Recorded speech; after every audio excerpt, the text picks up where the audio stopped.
మరి ఎన్డీఏ కొత్త పార్ట్నర్స్ తోటి చేయొత్తి ప్రోగ్రామ్ కూడా ఉందంటున్నారు. చెప్పలేం, బట్ ఆయన ప్రయత్నం అయితే ఆయన చేస్తారు భారీగా.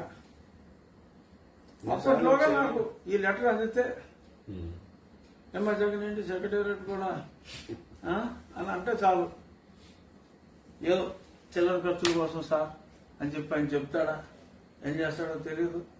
ఇక ముఖ్యమైన అంశం ప్రశాంత్ కిషోర్. మరి ప్రశాంత్ కిషోర్ జగన్మోహన్ రెడ్డిని పూర్తిగా ఆపోజిషన్ పట్టిన వ్యక్తి. ఎన్నికల పల్స్ పట్టుకోగలడు. ఆయన నెగ్గి పార్టీకే సపోర్ట్ చేస్తాడు తప్ప ఎత్తిపోయే పార్టీకి జనరల్ గా దూరంగా ఉంటాడని చెప్పి అందరూ అంటారు. మరి ఆయన స్థాపించిన సంస్థ మరి జగన్మోహన్ రెడ్డి గారికి పనిచేస్తున్నప్పటికీ కోర్స్ ఆయన బీహార్లో యాక్టివ్గా ఉన్న వలన దీని నుంచి డిసోసియేట్ అయ్యాడు ఆయన.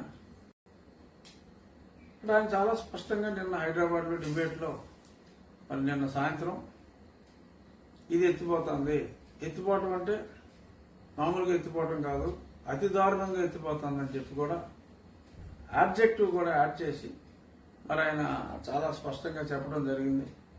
సరే దాని మీద పాపం వీళ్ళేం పెద్ద కామెంట్లు, సాక్షుడు షాక్ లో ఉన్నట్టున్నాడు. మరి ఓ పక్కనేమో అతని దగ్గర పనిచేసిన ఋషిరాజు ఇక్కడ పనిచేస్తా వాళ్ళు బాస్ ఎత్తిపోతున్నారా బాబు అని చెప్పి అంటే ఏదో ఋషిరాజు చెప్పి ఉంటాడు కదా, బాస్ పైకి ఏదో చెప్తున్నాం కానీ అంటాడు కదా, లేకపోతే ఇతను అలా చెప్తాడు. ఇంకా ఆ కంపెనీ ఇతనే మెంటరు, వాటాలు ఉండి ఉంటాయి, అతను ఎత్తిపోయిందని చెప్పకపోతే ఇతను అలా చెప్తాడు. సో కాబట్టి డెఫినెట్ గా అతను ఎత్తిపోయిందని చెప్పే ఉంటాడు. సో ఈ ప్రశాంత్ కిషోర్ గారి వ్యాఖ్యలపై ప్రశ్నలు మన సమాధానాలు మాట్లాడుకున్నాం. అదే ప్రశాంత్ కిషోర్ వ్యాఖ్యలను ఖండించారుగా వైసీపీ వాళ్ళు. పేరు నాని ఖండించాడు.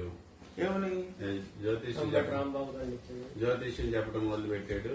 సొంత బీహార్ లో వెళ్ళిపోయి తర్వాత ఇటీవల ఆయన చెప్పిన చోట్లంతా ఓడిపోయింది. అదే రాజస్థాన్ లో కాంగ్రెస్ వచ్చిద్దన్నాడు, తర్వాత అక్కడ వచ్చిద్దన్నాడు, ఇక్కడ వచ్చిద్దన్నాడు. ఏవి కూడా నిజం కాలేదు ఆయన చెప్పేవాడిని. ఆయన వేస్ట్.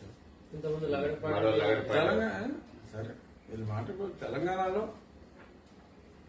కేసీఆర్ కి పొయ్యిలో ఉందని చెప్పి ఆయన వదిలేశాడు. సో ఆయన పనిచేసిన దాంట్లో సక్సెస్ రేట్ ఎక్కువ, ఫెయిల్యూర్ రేట్ తక్కువ.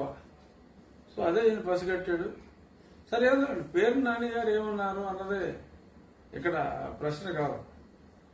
ప్రశాంత్ కిషోర్ గారు చెప్పిన మాటల్లో డెఫినెట్ గా అంత ఓపెన్ గా ఆయన చెప్పాడు అంటే వాళ్ళ కంపెనీ అక్కడ పనిచేస్తుంది కాబట్టి ఇన్ఫర్మేషన్ లేకుండా ఎందుకు చెప్తాడు అన్నది పాయింట్. నేను కామన్ సెన్స్ తో ప్రజలకు చెప్తున్నా. ప్రశాంత్ కిషోర్ ఐపాక్ మెంటరు ఏదో డిసోసియేట్ అయ్యానని చెప్పిన అతనే ఫౌండరు. అతని దగ్గరే చిన్న పార్ట్నర్ కింద రిషిరాజు పనిచేసేవాడు. రిషిరాజు వీళ్ళందరూ అప్పుడు నా చుట్టూ తిరిగిన ఎత్తికెళ్ళిన వాళ్ళే. నాకు తెలుసు ప్రశాంత్ దగ్గర కూర్చోమంటేనే కూర్చుని వేసేది ఇతను. బికాస్ ఇక్కడ Prashant Kishor reputation is at stake. ఇప్పుడు ప్రశాంత్ కిషోర్ ఇంత గట్టిగా చెప్పిన తర్వాత నిజంగానే ఒకవేళ అంటే ఆ ఊహ దరిద్రం అనుకోండి, నిజంగానే ఒకవేళ జగన్మోహన్ రెడ్డి నెగ్గాడు అనుకోండి, ఇతని క్రెడిబిలిటీ ఎట్ స్టేక్ కదా. ఎందుకు అతని క్రెడిబిలిటీని అతను ఈ will keep it at stake. వాళ్ళ మనుషులే అక్కడ పనిచేస్తా ఉంటే ఇప్పుడు ఈ మీడియాకి ఎక్కడేది జరుగుతుందో రియల్ స్టేక్ హోల్డర్స్ కన్నా ముందు మీరు పట్టేస్తారు కదా, పోలీస్ జాగ్రత్తలాగా మీరు వాసన పట్టేస్తారు. వాళ్ళ సొంత మనుషులే అక్కడ పనిచేస్తా ఉంటే, వాళ్ళు డే ఇన్ డే అవుట్ సర్వేలు చేస్తా ఉంటే, సీట్ ఇచ్చిన వాళ్ళే నాకు సీట్ వద్దని చెప్పి సీట్ ఇచ్చిన తర్వాత కూడా పారిపోతూ ఉంటాయి. ఆ అనుసరులు వీళ్ళకి వార్తలు చెప్పకుండా ఉంటారా? క్యాండిడేట్ దొరకలేదని బాబు అని చెప్పి చెప్తారు కదా, అంతే. ఆ తెలిసిన దాన్ని ఈయన చాలా స్పష్టంగా మన దగ్గర ఒక క్యాండిడేట్ టీడీపీ నుంచి పోయిన క్యాండిడేట్ కి ఎమ్మెల్యే పదవి ఇస్తే ఐపాక్ వాళ్ళు నెక్స్ట్ డే ఇంటికి 10 కోట్లు చూపించుకున్నారంటే ఇప్పుడు చాలా మందిని రీచేంజ్ చేస్తున్నారు చూసారా? ఆ రీచేంజ్ చేసిన తర్వాత ఆ ఏరియా ఇన్ఛార్జ్ రెడ్డి గారు ఫోన్ చేస్తారు, షో చేయమంటున్నారని. ఈ షో చేయడం ఎక్కువైపోయింది ఈ మధ్యన.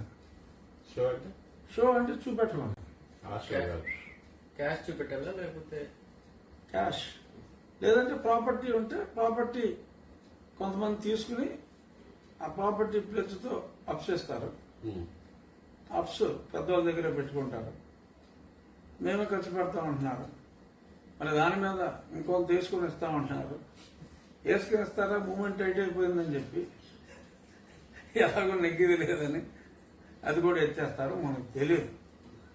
ఏదైనా ఎన్నికల్లో డబ్బులు ఖర్చు పెడతాం, అది ఈజీ కాదు.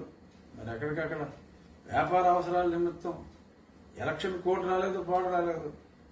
ఐ థింక్ వైసీపీ వాళ్ళు ఎక్కడికక్కడ సర్దేసినట్టున్నారు. నెల్లూరులో టీడీపీ వాళ్ళందరూ